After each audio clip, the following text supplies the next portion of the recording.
Good morning. It's Monday morning, very early in the morning on the West Coast. What time is it out there, Gorney? 5:45. It's hell. That's horrible. Um, let's talk Will Muschamp. So, coming into this season, COVID, no one's going to get fired. Everybody's going to get another chance. Uh, insinuating circumstances, all this stuff. Fired mid-season even.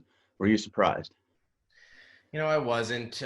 He came into the season on the hot seat, and they have not looked good in recent weeks.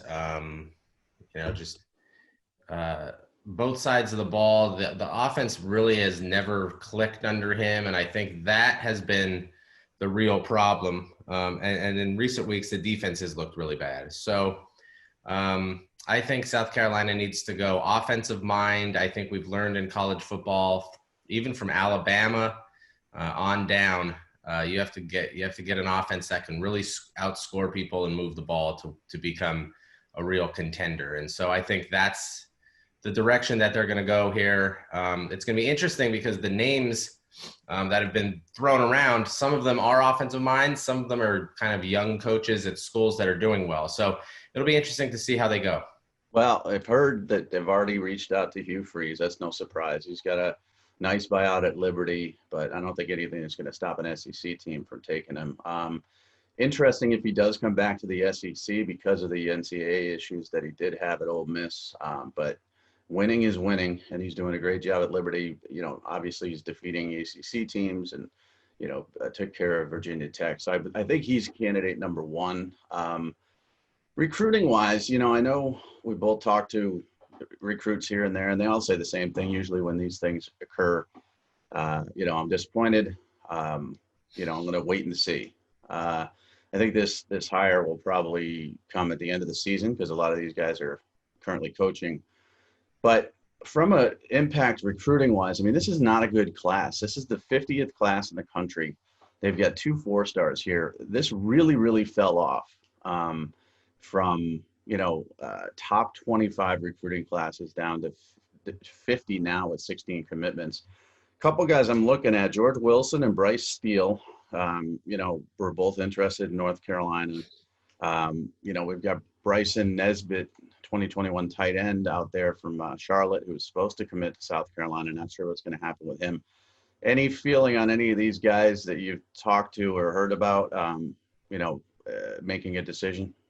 Yeah, I think the kid to watch is Tatum, the 4-star linebacker. I think Ole Miss has been working on him for a long time, and he wants to flip. We'll see if that happens. Recruiting can go, and this too, Mike, goes one of two ways with these things. They bring in someone, and everybody gets excited about the program, and this first class might be slow, but 2022 could be really good for them.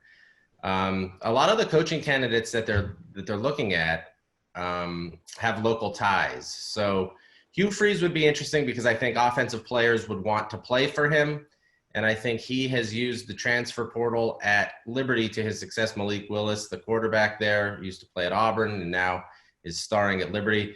But Shane Beamer is a guy that's been thrown around. He's obviously has local ties, even though he's never been a head coach. Will Healy, the Charlotte coach, could obviously recruit Charlotte for them. Jamie Chadwell, the Coastal Carolina coach, has coached his entire career in the state. So I think that they're interesting guys. Tatum is a guy that I would watch to Ole Miss. But like you said, I don't know if there's a lot of guys that, the Georgias of the world or Alabama's going to come in and try to take somebody. No.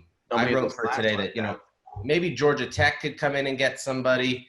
Maybe NC State could come in and get somebody. But I don't think this is a group that a lot of the highest, the high-powered teams in the SEC are going to start jumping over and trying to take. Yeah, and quick note on the downfall. I think obviously the state of Georgia was a state that, at the time Muschamp was hired, Mark Richt was on his way out, and Kirby Smart, we didn't know how he would recruit, but it's been a big fail for them. They've got J.C. Horn and some guys like that, but they did not capitalize on the state of Georgia. They did okay in state when it came to the big names, but you can't really claim victory in the state of South Carolina because it's not a deep state at all when it comes to talent. So the Jordan Birches and Zach Pickens of the world and Otrey Smiths were good, but Everybody else around them seemed to be recruiting at a higher level. So this is a team and a program that turned down Lincoln Riley. Didn't really pursue Kirby Smart as much as I expected. They wanted an experienced guy, and this was sort of a retread hire. When it happened, I remember everybody saying, why? We've seen this at Florida where he had more toys to play with, and it didn't work. Offensively, it was a nightmare, and defensively, it didn't pan out. So I think this time it's going to be interesting to see whether they go young or if they want somebody with experience. I can't see them hiring a guy like Shane Beamer who does not have that experience, even though his dad is a legendary coach. Mike Bobo is another name to keep an eye on, who's on the staff itself, because the players are very upset Muschamp's gone, as most players would say. And Bobo is a well-respected guy. So we'll see, can the Gamecocks become a potential power? They won 9 games under Muschamp. They had success with Holtz and Spurrier. Is this a team on Twitter? Everybody talked about this team has no hope. When I said better days are ahead, I think better days are ahead. I think this team does have hope. I definitely do. I think that they can win games. Can they routinely win the SEC? No, I don't think that's possible. But there's talent in South Carolina. There's definitely talent in the surrounding states to bring in. And under Spurrier, in the good years, it was tough going into Columbia for anybody. But again, that was an offensive guy, and I think that's the way that they need to go. I think they need to go and get playmakers. It's happened at North Carolina.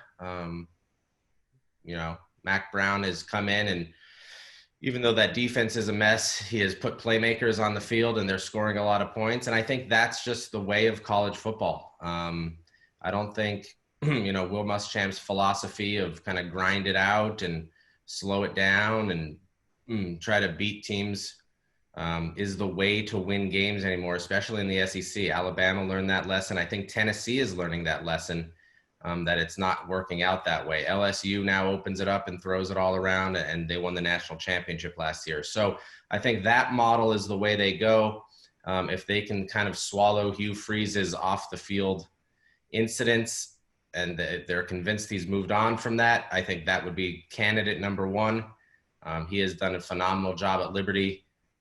But we will see, because there's definitely talent in North Carolina that they could go after. There's talent in South Carolina that they can piece together the class, and Georgia and Florida and throughout the Southeast. So I think this is a program that has a lot of opportunity ahead if it goes offensive-minded coach. Billy Napier, that's my guy. That's who I would hire. He's done a great job at Louisiana. So we'll see what happens. But I do know this, the Gamecock fans are very, very loyal. To a fault almost, and very, very rabid. This was a team that went, I believe, 0-11 one season and sold out 80,000 plus each game. So they will support this football team. They just need to make the right hire, and they can't screw this one up. So time will tell. But again, not a lot to be poached here from this class. Bryson Nesbitt, who knows what he's going to do now. And we'll see if we do get a flip to Ole Miss or North Carolina, but nothing super exciting, which is good. Listen, if you have a very average recruiting class, you can't lose too many guys that are great. So I think that's one bonus here. But Will Muschamp gone. We are off to rankings meetings for the rest of the day, which is just absolute misery. So I will see you there, Gorney.